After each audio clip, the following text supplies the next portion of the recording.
that brings us nicely on to legal technology and your legal technology strategy. I'm interested in just hearing more about how you're developing that.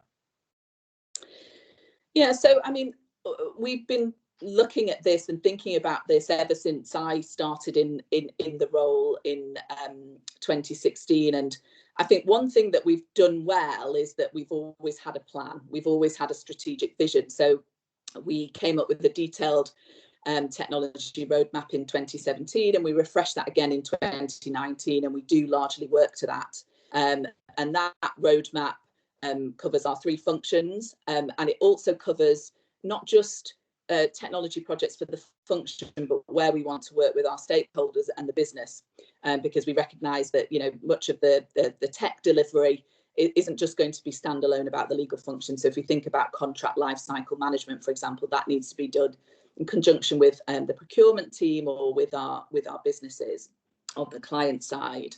So I think we've done the planning well, and we sort of followed probably a sort of well-trodden path in terms of legal technology for the function, in terms of rolling out first an e-billing and matter management system as kind of our core platform, and then integrating other solutions into that, for example, legal holes, and also looking at integrating a more sophisticated document management capability. So I think we've sort of followed a well-trodden path there. In terms of, as I say, the planning, I think is there. I think in terms of implementation, it depends which aspect of the programme you asked me about, depending on where we are. And obviously those projects that we do in conjunction with others, often they take more time, and they're much more difficult because competing priorities and just working with a larger group of people.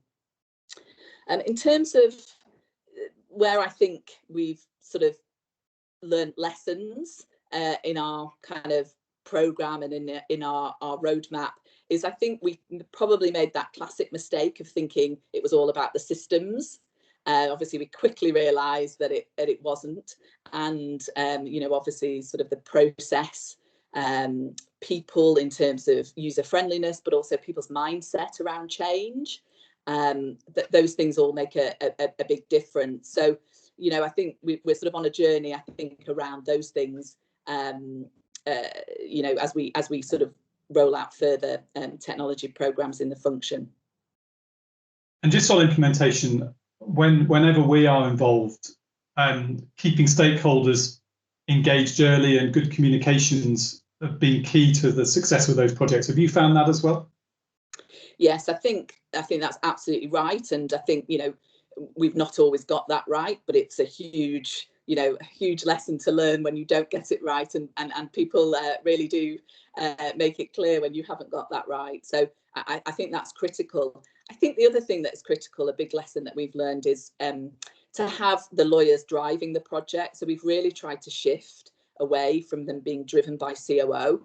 So COO provides the infrastructure, the project management support, obviously the challenge around what we're delivering in the budget, but actually we've really tried to move to having an accountable executive that isn't the COO team or me on our projects. And I think we're at sort of different stages with things, but I think that has been successful, and I think obviously brings the relevant teams much closer to what's being delivered, and really helps both with that communication piece, but also that people and that user and mindset.